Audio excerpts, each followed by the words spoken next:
2020 മുതൽ നല്ല പുരോഗതി പദ്ധതിക്ക് കൈവരിക്കാനാവുകയും 2028 4 ഘട്ടങ്ങളും പൂർത്തിയാക്കാനുള്ള തീരുമാനത്തിനുമാണ് ഇപ്പോൾ എത്തിയിട്ടുള്ളത്. ഈ കഴിഞ്ഞ വർഷം ഈ തുറമുഖം റെക്കോർഡ് നേട്ടങ്ങളാണ് കൈവരിച്ചത്.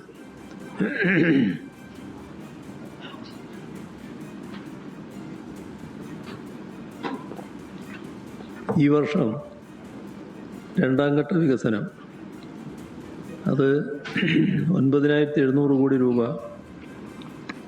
ചെലവ് വരുന്നതാണ്. ആ രണ്ടാം ഘട്ട വികസനം ആരംഭിച്ചിരിക്കുന്നു. 2,000 കോടി രൂപയുടെ അടിസ്ഥാന സൗകര്യ പദ്ധതികൾക്കും തുടക്കമായിട്ടുണ്ട്. ഈ പദ്ധതിയുടെ ഒരു പ്രത്യേകത, ഇതിനകം 125 കോടി രൂപ സംസ്ഥാനത്തിന് വരുമാനമായി ലഭിച്ചിട്ടുണ്ട്. വിഴിഞ്ഞം തുറമുഖത്തിൻ്റെ സാധ്യതകൾ പരമാവധി പ്രയോജനപ്പെടുത്താൻ നേരത്തെ തന്നെ നമ്മൾ കണക്കാക്കിയതാണ് വിഴിഞ്ഞം നാവായിക്കുളം ഔട്ടർ റിംഗ് റോഡ്. അതോടൊപ്പം തന്നെ വിഴിഞ്ഞം കൊല്ലം പുനലൂർ വളർച്ചാ മുനമ്പ്. ഔട്ടർ റിംഗ് റോഡ് വിഴിഞ്ഞം തുറമുഖത്തെ ഉൾനാടൻ പ്രദേശങ്ങളുമായി ബന്ധിപ്പിക്കാനുതകുന്ന പ്രധാനമായ ഘടകമാണ്. വിഴിഞ്ഞം മുതൽ നാവായിക്കുളം വരെ ഏകദേശം 45 മീറ്റർ വീതിയുള്ള ആധുനിക ഹൈവേയാണ് നിർദ്ദേശിച്ചിട്ടുള്ളത്. ഇത് നിലവിലുള്ള നഗര ഗതാഗത ഭാരം കുറയ്ക്കുകയും തുറമുഖത്തിലേക്ക് ചരക്ക് വേഗത്തിലും തടസ്സമില്ലാതെയും എത്തിക്കുന്നതിന് സഹായിക്കുകയും ചെയ്യും. ഇതിൻ്റെ നിർമ്മാണത്തിന് ഭൂമി ഏറ്റെടുക്കലിൻ്റെ 50% ചെലവ്,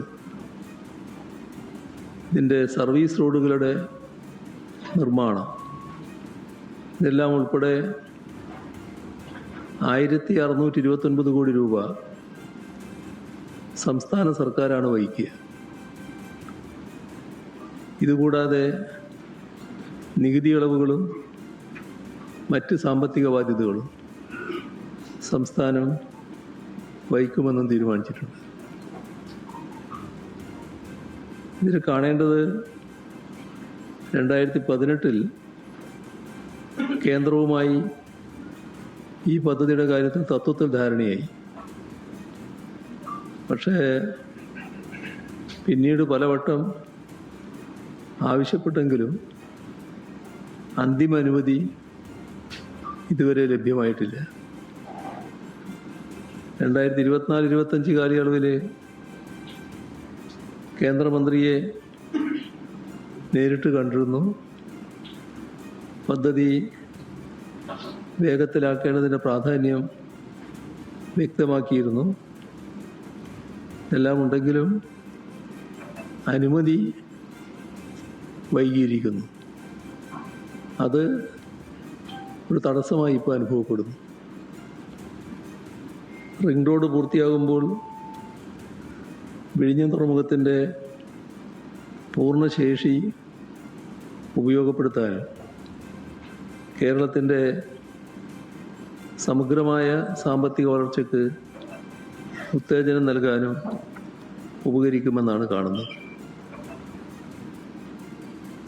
ഇതോടൊപ്പം കേരളത്തിൻ്റെ സാമ്പത്തിക വളർച്ചയിൽ നിർണായക പങ്കുവഹിക്കുന്ന പ്രധാന ഘടകമായി IT മേഖല ഈ കഴിഞ്ഞ പതിറ്റാണ്ടിൽ ഉയർന്നു വന്നിരിക്കുക. സേവന മേഖലയെ ആധാരമാക്കിയ സമ്പദ് വ്യവസ്ഥയെ കൂടുതൽ ശക്തിപ്പെടുത്തുക. മുഖ്യമന്ത്രി ഇന്നും വാർത്താ സമ്മേളനത്തിൽ വികസനം ചൂണ്ടിക്കാണിച്ച് ചർച്ച ചെയ്യാൻ തന്നെയാണ് തീരുമാനം.